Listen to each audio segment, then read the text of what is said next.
So you want to learn how to repurpose your content for social media. Well, there's a ton of different ways that you can approach repurposing. But today I want to talk to you about my 5 favorite methods for content repurposing. So let's dive right in. My first favorite method for repurposing content is actually creating B-roll videos. So right now, video is all the rage, and a lot of people try and find stock videos like on Canva or Pexels or Unsplash to use throughout their content creation. And they don't have quite the same impact as creating your own B-roll videos. Basically, B-roll videos, it's just like shots of your environment, things you'd put in a vlog. Basically, it's just content where it's not you just directly talking to the camera. So this could look like a video of your coffee in the morning. It could be a time lapse of you working at your computer. It could be you taking your dog on a walk. Any type of video that looks visually appealing, fits in with your brand and your content strategy, and something that you can leverage time and time again. So it can be evergreen content. Because what we want to do, let's say right now I have my iPhone set up over here on the side and it's doing a quick time lapse of me recording this YouTube video. It allows people to see the behind the scenes process of what I'm doing that I could throw up on Instagram stories and be like, YouTube recording day, give them a little insight into my process and help build and grow my brand, give a little teaser to a potential new YouTube video. Or what I can do is take that same exact video, add some trending music to it, put text on the top and use it for a reel or a TikTok. And in the same instance, I could use a 2 to 3 second clip of that time lapse and put it in a vlog for YouTube. There's so many different ways that you can leverage and repurpose, again, that same video. And imagine if you had a repository of these B-roll videos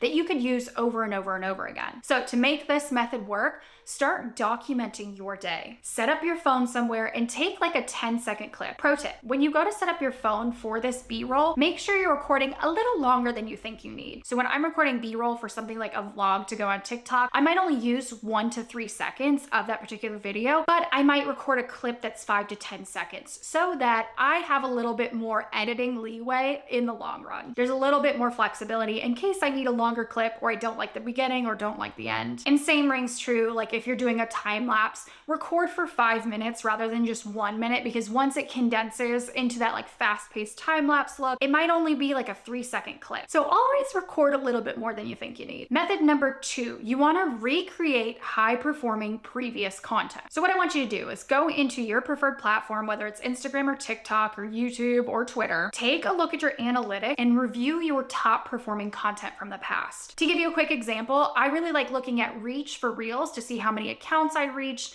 see what people are resonating with. And then for feed posts, I like to look at saves because I know that people are wanting to come back to that content. I'm like, okay, how can I maybe recreate that post? But how to put this in practice, let's say you find a very, very high performing reel and it was like a quick infographic. It was, with some text on the screen and you said something like 4 social media tips. Again, just using something as an example from my own business. So maybe in that reel, I just list out those 4 social media tips. And in the caption, I explain a little bit more. I can then take that reel, since I know people resonated with that content, and start to dive deeper in it. So I can do this in a couple of different ways. I could take each of those 4 different tips and create 4 different social media posts. Let's say there'll be feed posts with like a graphic. That's 4 different social media posts diving deeper into each of those tips. Or I could take that entire reel and transform it into a carousel.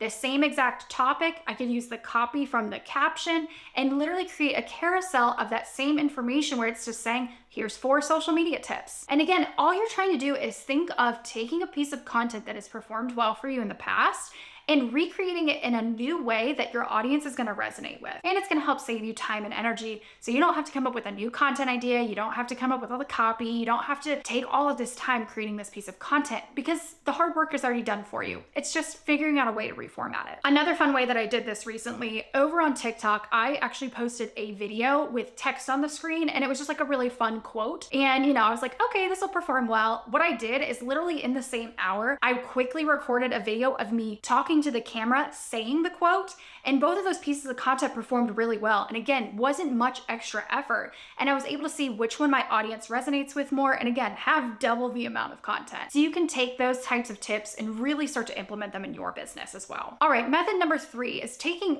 content from one platform and putting it on another strategically. So some of the biggest pieces of content right now on Instagram are actually just screenshots of tweets. And it's really weird and funny that that content from Twitter performs really well on Instagram, but basically all you have to do is take a screenshot of your tweet, maybe put it on a background color that matches your brand, and put it up as a feed post or a carousel over on Instagram. This works really well for just standalone quote tweets or for threads on Twitter as well. And the way to do this strategically is always make sure you take screenshots on your iPhone and then upload to Instagram. You don't want to take a screenshot from like Twitter desktop because then it looks all weird and the formatting's kind of off. Another example of this is if you want to start to show up on TikTok, start repurposing some of your reels from Instagram and posting them on TikTok. Now, the fastest and easiest and most common way that people do this is just downloading their reels without the watermark and re-uploading to TikTok. And while I think some content on TikTok is better than no content on TikTok, there's a much better and more strategic way of doing this. So when you sit down to record a video for reels, just record it on your iPhone. And you want to do this for a couple of different reasons. Number one, now you own the content and it exists somewhere other than Instagram. And now you can take that one video and post it on Reels with native text, and you can post it on TikTok with native text. So that it is the same piece of content, you're just playing nice with both platforms. Like if you try and take a TikTok video and put it over on Reels, the watermark might be there. You might have the text from TikTok, which doesn't always look as clean on Instagram, or vice versa. That extra little step will help you take content from one platform and make it work for another. And one last quick example for this method is think about other pieces of content that you're creating. For instance, let's say you were on a podcast and you have the Zoom recording of it,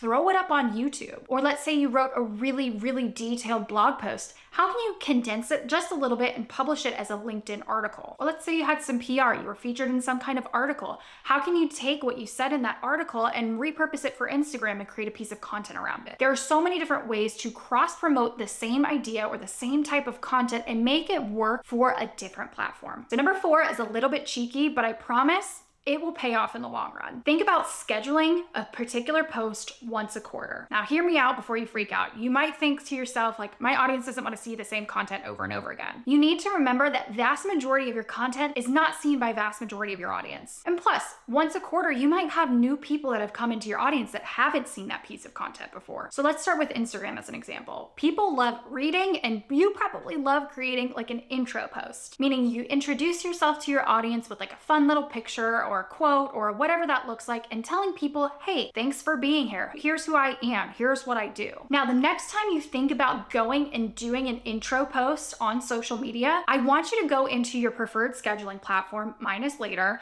and upload a photo and make sure you use that same caption and schedule it for once a quarter. That is something you no longer have to worry about. You are making sure you're consistently introducing yourself to your audience once a quarter. Maybe you pick the first of the month and that always goes out once a quarter, and now you are ensuring that you have a piece of content going out, number 1, but you're maintaining consistency, number 2. I know a lot of people also do this on TikTok. They will repost some of their most viral videos like once a month. And again, if you leverage like a scheduling tool like Later, you can already have that content stockpiled away and you just drag and drop and copy and paste, and that can go out and auto publish, making sure that your content is always going out without having to recreate new things. So think about the different content that you're creating and view it from an evergreen format, meaning what is a piece of content that you are consistently either talking about, posting about, that isn't timely in nature? Like, you're not jumping on a trend. Especially for me in the social media industry, certain things that I post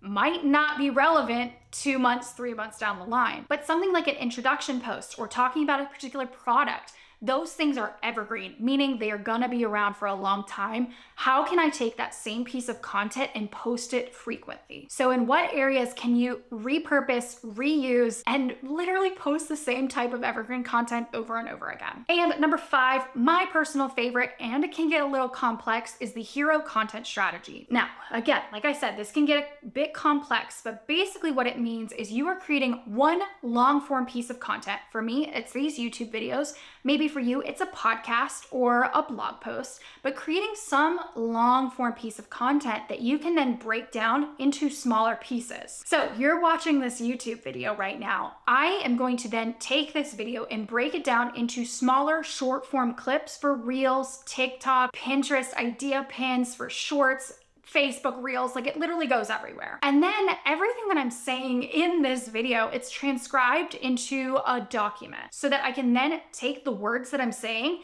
and put it out as a newsletter. I'll obviously go in and look at it, and I'm not just gonna publish the whole thing, but I can take key pieces of things that I'm saying, write it out as a newsletter and publish it. And in the same way, I can take certain key pieces that I've said and create tweets and captions, and these can go out as different pieces of content on so many different platforms. Again, this strategy can get very complex, but just start to think about it in a way that works for your business. Figure out, if you were on a recent podcast, how can you leverage that piece of content and create 10 unique pieces just from that big piece? Saves you time and energy, and you're, again, not going out of your way to create new pieces of content. So now that you've learned my 5 favorite methods for content repurposing, I really do want to teach you a bit more about the hero content strategy. You can check out this video where I dive deeper into my own hero content strategy, just like the method I described a little bit earlier. I'll see you guys next week, and don't forget to hit subscribe.